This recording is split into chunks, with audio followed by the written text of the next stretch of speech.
Sekitar tahun 90-an, di kampungku santer beredar isu tentang seorang yang memelihara tuyul. Kecurigaan warga mengarah kepada seorang laki-laki berinisial Pak K yang merupakan salah seorang tokoh masyarakat yang memang cukup disegani. Perekonomian Pak K dikenal sangatlah berkecukupan. Padahal kalau dilihat dari profesinya, dia bukanlah seorang yang memiliki jabatan tinggi atau punya posisi mentereng di sebuah perusahaan. Istrinya hanya seorang penjual kue di pasar, sementara Pak K memiliki warung kecil sebagai usaha pokoknya. Hanya saja dia terkenal ringan tangan dan suka membantu masyarakat sekitar yang sedang membutuhkan pertolongan. Hal inilah yang membuat masyarakat sekitar segan kepadanya. Saat itu bisa dibilang setiap beberapa hari sekali ada saja warga di kampungku yang mengaku kehilangan uang. Jumlahnya beragam. Tapi anehnya, nominal yang hilang selalu dalam pecahan yang sama. Akibatnya warga resah dan mereka kompak untuk mencari tahu siapa sebenarnya dalang di balik ini semua. Selama ini kecurigaan warga jatuh pada Pak K. Alasannya cukup masuk akal. Alasan pertama karena Pak K adalah satu-satunya orang paling kaya di kampung itu. Padahal dia tidak memiliki pekerjaan bergaji tinggi. Jika dianalisa, pendapatan dari warungnya mungkin hanya cukup untuk memenuhi kebutuhan sehari-hari saja. Padahal faktanya, Pak K memiliki 5 aset rumah mewah yang tersebar di beberapa wilayah, 3 mobil, 4 sepeda motor, beberapa hektar tanah, dan barang-barang branded. Alasan kedua, Pak K memiliki satu kamar yang selalu dibiarkan kosong dan gelap. Kamar tersebut terletak di bagian depan lantai 2 rumahnya. Posisinya cukup mencolok, sehingga tak heran jika warga dengan mudah mengetahui hal ini. Alasan ketiga, Pak K selalu meletakkan tangan di belakang pinggang ketika jalan-jalan sore. Konon kabarnya, jika ada orang yang jalan-jalan dengan meletakkan tangannya di belakang pinggang seperti menggendong sesuatu, itu berarti dia punya tuyul. Dan ternyata hal ini sudah bukan rahasia lagi. Sebenarnya warga ingin langsung menegur Pak K atas tindakan yang telah dia lakukan bersama tuyulnya terhadap warga. Hanya saja tak ada bukti pendukung sama sekali. Karena sudah cukup meresahkan, warga pun sepakat memutuskan untuk berkonsultasi dengan seorang yang dianggap pintar. Seorang paranormal yang domisilinya berada di kecamatan sebelah. Paranormal ini memang tidak memasang iklan atas jasanya. Hanya saja kepiawaiannya telah tersebar dari mulut ke mulut. Menurut paranormal tersebut, Pak K memang punya tuyul. Bahkan setelah diterawang, baru ketahuan ternyata Pak K punya tuyul lebih dari satu. Paranormal tersebut bilang, "Cobalah lihat kondisi tubuh istri Pak K. Bukankah dia kurus kering?" Perwakilan warga yang datang ke paranormal itu pun mengiyakan. Memang selama ini tampak istri Pak K seperti orang sakit. Tubuhnya kurus, wajahnya pucat seperti kurang darah, dan perilakunya memang mirip seperti orang yang kurang sehat. Menurut paranormal itu, tubuh istri Pak K memang dalam kondisi yang sangat lemah. Itu karena setiap malam dia harus menyusui tuyul-tuyul milik Pak K. Dan ngerinya lagi, bukan susu sebenarnya yang disedot dari payudara istri Pak K, melainkan darah. Itulah sebabnya wajah istri Pak K pucat seperti orang yang kekurangan darah. Paranormal itu kemudian memberikan satu kantong kain berwarna merah yang di dalamnya ada beberapa gulungan kertas berisi tulisan raja. "Bagikanlah raja ini ke masing-masing warga untuk ditempatkan di wadah uang. Insya Allah akan jadi lebih kondusif dan warga tidak akan kehilangan uang lagi," ucap paranormal itu.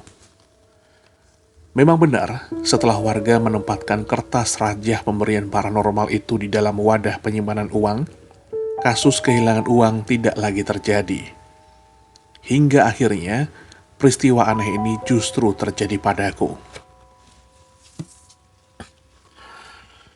Suatu malam sekitar pukul 21.30, aku merasa ngantuk sekali. Padahal biasanya jam segitu, aku masih nonton acara TV kesukaanku. Tapi entah kenapa hari itu susah sekali untuk diajak kompromi. Rasanya mataku sangat berat dan tubuhku juga terasa begitu lemas. Mau tak mau, aku baringkan tubuhku di atas sofa dengan layar TV yang masih menyala. Saat itu sekedar untuk mematikan TV saja aku tak sanggup. Badanku benar-benar lemas tak berdaya. Akhirnya aku pun terlelap dalam tidur. Tiba-tiba aku merasa ada yang membangunkanku. Dengan rasa ngantuk yang masih menggelayut, aku paksakan membuka mata. Di situ aku melihat jam dinding di ruang tengah sudah menunjukkan pukul 2:30 dini hari. Dalam hati aku berpikir, padahal tadi aku tidur jam 21.35. Tapi kenapa cepat sekali? Sudah pukul 02.30. Kenapa rasanya begitu cepat? Pandanganku kuarahkan ke sekitar, dan kulihat TV masih menyala. Aku baru menyadari kalau sebelum tidur tadi aku memang tidak mematikan TV terlebih dahulu. Aku coba bangun perlahan sambil mengondisikan mataku yang setengah terpejam karena masih ngantuk. Tiba-tiba saja aku melihat sekelibatan bayangan melintas. Aku tak ambil pusing. Dalam hati berkata, ini pasti efek karena ngantuk, pikirku. Tapi ternyata kelibatan bayangan itu muncul lagi. Bukan hanya sekali, tapi beberapa kali. Aku yang tadinya merasa biasa saja, kini mulai merasa curiga. Aku coba melebarkan mata, berusaha untuk mengusir ngantuk yang masih melanda. Aku berjalan ke meja yang ada di depanku untuk meraih gelas minum sekaligus mematikan TV. Ku minum seteguk demi seteguk. Segarnya, kataku dalam hati. Saat itu aku merasa seperti ada yang menarik bajuku. Aku coba cuek saja, karena aku masih ingat bahwa malam itu aku di rumah sendirian. Tak ada orang lain selain aku sendiri. Tarikan di bajuku pun berlanjut semakin kencang. Aku yang mulai merasa ada yang tidak beres, akhirnya mencoba untuk memberanikan diri menengok ke belakang. Pelan-pelan kuputar ke leherku, dan mencoba melihat dengan seksama apa atau siapa kira-kira yang iseng malam itu. Betapa kagetnya, karena saat aku menoleh ke belakang, kulihat ada anak kecil setinggi pinggang sedang menarik-narik bajuku. Aku langsung berteriak kencang, "Sopo kowe?" sambil meloncat mundur. Anak kecil itu menjawab, "Aku anaknya Pak K." "Pak K sopo?" tanyaku lagi. "Pak K tonggomu kuwi lho," sambil menunjuk ke arah rumah Pak K. Dari pengakuannya, dia adalah anak Pak K. Padahal secara sadar aku tahu bahwa Pak K nggak punya anak kecil. Tapi anehnya lagi, meski tubuhnya kecil, rupa anak itu seperti orang tua. Bahkan bentuk wajahnya menurutku tidak proporsional. "Kowe rene meh opo?" tanyaku. "Meh melu kowe," jawabnya. "Oke." Tapi dia tetap memaksa. Wajahnya yang aneh, ditambah lagi pakaian yang kumal dan hidungnya yang ingusan, membuat aku merasa jijik terhadap anak kecil berwajah tua itu.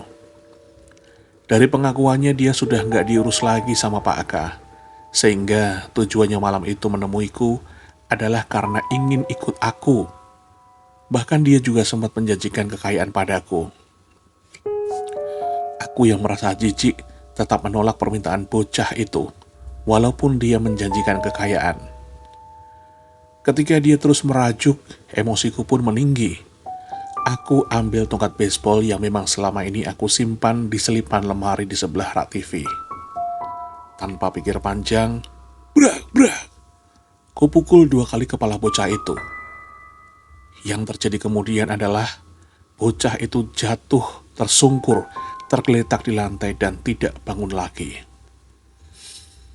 Yang anehnya lagi, tiba-tiba saja aku terbangun dari tidur karena mendengar pengeras suara masjid yang menginformasikan tentang berita lelayu. Waktu itu jam menunjukkan pukul 5.30. Loh, padahal kan aku sudah bangun tidur dari tadi. Bahkan peristiwa tentang pemukulan terhadap bocah itu juga masih teringat dengan jelas. Seperti baru saja terjadi. Tapi kok sekarang aku malah baru bangun tidur? Gumamku dalam hati. Aku coba berpikir keras tentang apa yang sudah terjadi. Aku coba mengingat lagi tentang apa yang terjadi sebelum aku tidur di malam tadi. Aku lihat layar TV sudah mati.